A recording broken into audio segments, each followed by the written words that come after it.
Dr. Stein would like to see you in his laboratory.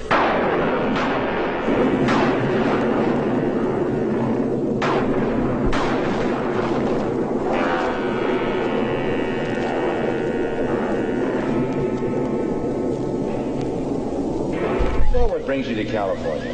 Well, I just arrived from New York. My fiancé was wounded in Vietnam, and the doctors there wrote and told me he was being transferred to the Veterans Hospital here. He was seriously wounded when a landmine went off under him. Eddie, this is Dr. Stein, the doctor I studied with when I was in school. Now, tell me once again, Eddie, what do you feel? That was my middle finger. That's correct.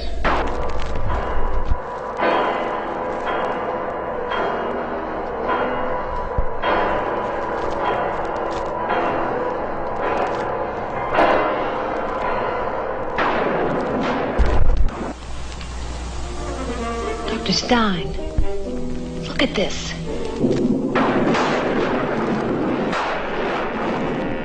Blackenstein.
Hey, what's up people, pizowell here, and today I want to talk to you guys about the new Severin Films Blu-ray release for Blackenstein. And I want to give them a shout out for allowing me to show you guys the Blackenstein trailer at the beginning of this video, because I felt like that trailer spoke volumes for the movie that I, as just one simple man, could not properly articulate in just a sentence or two in order to try and really summarize just how bad this movie is. This is a really, really bad movie. This is a bad movie that wallows in its own ineptitude. It's poorly directed, it's poorly edited, it's poorly shot, it's poorly lit, it's poorly acted. The only thing that I can say this movie accomplishes in a competent manner is the sleaze factor. It is incredibly sleazy. Now, up until recently, I had no idea Blackenstein existed. Now, I love The Simpsons. I've been a huge fan of The Simpsons for many, many, many years. I think it's one of the finest comedy programs that's ever existed, quite possibly the finest.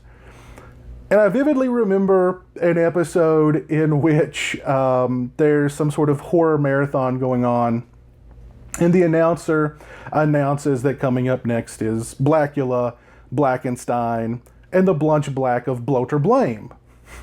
Now, I knew Blackula existed. I'd seen Blackula up to that point. I liked Blackula. I'd seen the sequel to Blackula, which, But I always thought to myself, there's no way on earth a Blackenstein or a Blunch Black of Bloater Blame exists.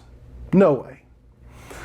Imagine the giddiness that I felt when I first learned that Severin Films was releasing Blackenstein on Blu-ray. And just take a gander at that cover art there. That is tremendous cover art. So I immediately jumped online. I looked it up, and the reviews were abysmal.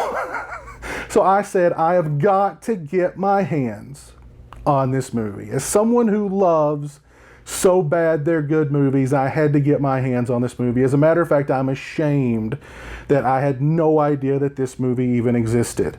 Because as I said before, it's bad. It's really, really, really bad, but in such a unapologetic, in your face, just heart on its sleeve kind of way that I admired.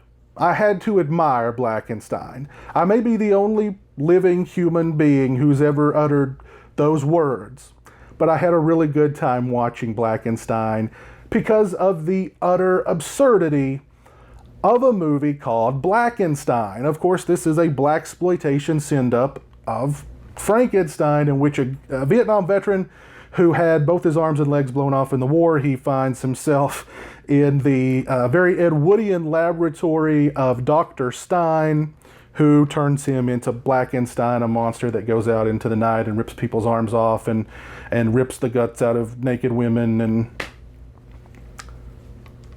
sounds like a good time. Now, if you're a fan of blaxploitation cinema, of absurdist cinema, of movies so bad they're good, turned up to 11, I definitely recommend Blackenstein. It's an experience. It is a true experience that I think everyone should experience because, my God, it's Blackenstein. It's a movie called Blackenstein. People got together and decided to make a movie called Blackenstein. My hat is off to them. Now, if we can only get some visionary filmmaker to bring us the Blunch Black of Bloater Blame, my life will be complete. This Blu-ray release from Severin Films sports two different versions of the movie. We have the 78-minute theatrical release and the 87-minute video release. I watched the 87-minute video release because the more Blackenstein, the better. The picture and sound quality on here, the sound quality is really good. The picture quality, it's really rough in some spots. In other parts of the movie, it looks really good. The fact that this movie looks as good as it does on this Blu-ray is a testament to how good Severin is. As far as extras are concerned, we have Monster Kid, an interview with writer-producer Frank H. Seletri's sister June Kirk. It's just over 19 minutes in length. She discusses going to the movies with her brother to watch all the Universal monster movies back when they were a kid and how much they loved all those movies. She discusses her brother buying and living in Bela Lugosi's old home, complete with secret passages and a coffin in one room. She discusses her brother's love of dogs, which he had many dogs, two in particular he named after Bela Lugosi and Boris Karloff. She discusses her brother being an attorney to the stars in LA and his desire to be in show business himself, first as an actor, then a writer and producer.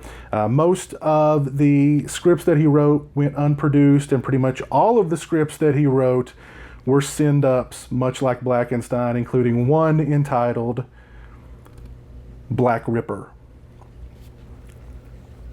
She also discusses how proud he was of Blackenstein, and she discusses his untimely death in 1982 and the mystery that still surrounds his to this day unsolved murder. Kind of a sad interview with Miss Kirk, particularly toward the end. Mr. Seletri certainly seemed like a very nice, fun-loving guy who loved the movies. But very nice interview with Miss Kirk. Next up, we've got an archive news broadcast on the murder of Frank H. Seletri. It's 6 minutes and 17 seconds in length. It includes interviews with friends of Mr. Seletri and discussion on the mysterious circumstances of his death and strange occurrences that took place in the days prior to his death. Very interesting newscast about the murder of Mr. Seletri. Next up, we've got producers, directors, and actors Ken Osborne and Robert Dix remember Frank H. Seletri. It's about 6 minutes and 36 seconds in length. They both describe Mr. Seletri as a fun-loving, generous sort of guy who loved movies, movie stars, and his desire to be in the business himself. Mr. Dix hypothesizes that the reason for Mr. Seletri's death was that he'd made a deal with some shadowy figures in Las Vegas, and one way or another didn't live up to the terms of that deal, and that was the cause of his murder.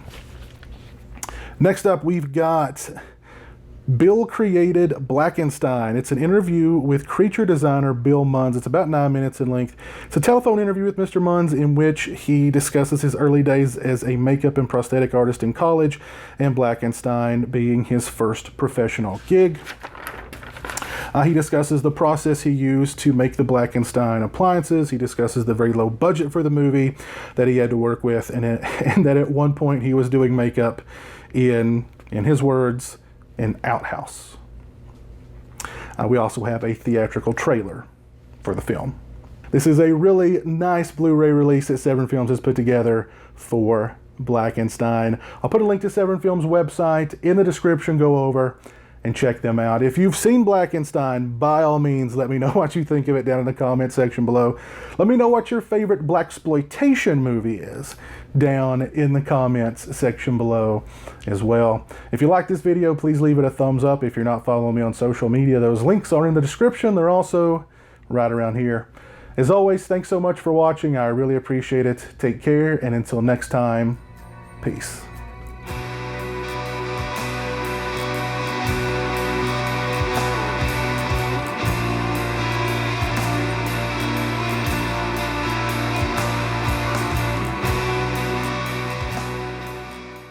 Say hello to the internet, Jeremy. Hello to the internet.